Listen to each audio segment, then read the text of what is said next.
I'm going to go a little off brand with EssFo here and talk to teens. Talk to teens about Metallica. A lot of young people have been exposed to earlier Metallica than they would hear normally on classic rock radio, stuff like Enter Sandman or The Unforgiven or Nothing Else Matters. And they came across the Stranger Things episode where the guitar solo or the intro to Master of Puppets is played, and then the rest of the song is then filled in during a scene. Now, kids want to know, how do I get into Metallica after hearing that? Most, I think, fans of Metallica would say Master of Puppets is the place you want to go. It is their best album. I think there's general consensus on this. Another easy way to go in would be the Black Album because it has those big, inescapable monster hits. And it's before the controversial time when they cut their hair and made the Load albums and tried to fit into more of a mid to late 90s aesthetic that a lot of hard rock bands from the 80s struggled with, including metal bands. I mean, Anthrax kicked out their singer for one they thought sounded more manly and less like an opera singer. Megadeth slowed down its sound and toured with Aerosmith. I mean, they were all kind of going through this kind of rough adolescence. But my suggestion to any of you out there looking to get into Metallica would actually be to go to the 1994 or 1993 live album, Live Shit, Binge and Purge. There is, at the time, it was a 3 CD set in the Live Shit treasure box that I got for Christmas one year for a show in Mexico City. It is a brilliant way to get into Metallica because it puts all the songs on the same footing. One of the characteristics of the first 5 so-called classic Metallica records is that they're all just a little bit different sonically. The way they recorded these albums creates part of the controversy about why people like some albums versus the others. Kill 'Em All, the first record, was still very heavily, the songs especially, even though Dave Mustaine, who was then kicked out and started Megadeth, he wrote many of those songs. And they have a very punk edge to them, or not necessarily punk, but this, whatever Metallica took from Motorhead is all over Kill 'Em All. And then you get the second record, Ride the Lightning, which I don't think is anyone's favorite. It's not a bad record by any means, and it has some of their most classic songs. However, it's still, there's a couple songs in there that were written by Mustaine, and it's a bridge between Kill 'Em All and Master of Puppets. So it doesn't feel like it's its own piece. It feels like the band is transitioning. And then Master of Puppets, of course, is their masterwork. It's very well produced. The songs are very well fleshed out. And so in that sense, it is a good place to start if you don't want to start with a live album. But it's also a very dense record. It can be very hard to sort of break into unless you want to start with Welcome Home Sanitarium, because that would be maybe the most accessible track on the album. Battery, which kicks it off, is not accessible at all. It's kind of a strange time signature. It's really fast. Even some of the chords they play are not straight up power chords and with a lot of, angst to them, but actually thirds and stuff like that. Anyway, beside the point. And Justice for All is where we start getting into good Metallica, bad Metallica.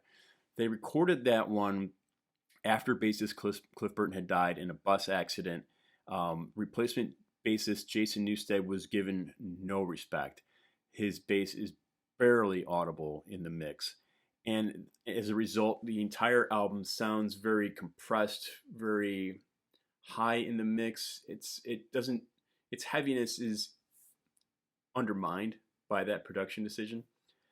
And then you get to the 5th album, the Black Album, which was their breakout party, their big launch into mainstream stardom, which was produced by Bob Rock, who was a huge producer at that time and worked with several really high-selling artists and bands. And so it kind of has that Hollywood feel to it. It's where they started to lose their older fans. The songs were shorter. They had very identifiable structures: verse, chorus, verse, bridge, solo, outro sort of things. And so it just has a different feel to it, and it's also seen in Bob Rock's production values. From there, you're in the kind of the wilderness from the Load albums and Some Kind of Monster and Stay in Anger and all those records. But if you want to get into classic Metallica, the absolute best way is with Live Shit, Binge and Purge. It even has some of the key cover songs that they did in that era. It doesn't have the Prince, but it does have Bread Fan. It does have Last Caress and So What. And so you kind of get the full experience. And it's partly my favorite album, even though I was introduced to Metallica via the music video for one. And so we all had Injustice for All. And then the Black Album came back, and then we went backwards. But the first time I saw them on tour, I've only seen them twice, was on the Live Shit tour. Really, it was 1994 at the then World Music Theater in Tinley Park, Illinois, south of Chicago. Suicidal Tendencies and Danzig opened. I believe Mike Muir from ST had a broken leg because we got the show late, but when they did an encore, they brought everybody out for Last Caress, and I think Muir was in a wheelchair, and someone was pushing him around stage as they were all running around in front of it. Anyway, minor story. There you go for it. Get some live albums. Get into Metallica if you need to. Another weird point. This came up on Reddit the other day.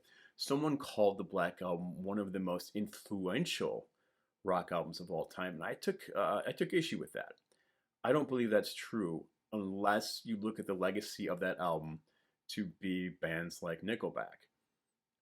Metal in the 90s took very little direction from the Black Album, except for initially when Anthrax, Megadeth, and Testament kind of commercialized their sounds, tried to be more modern sounding, like with the album The Ritual, Countdown to Extinction, and The Sound of White Noise. Those three albums, I think, are a direct result of Metallica. However,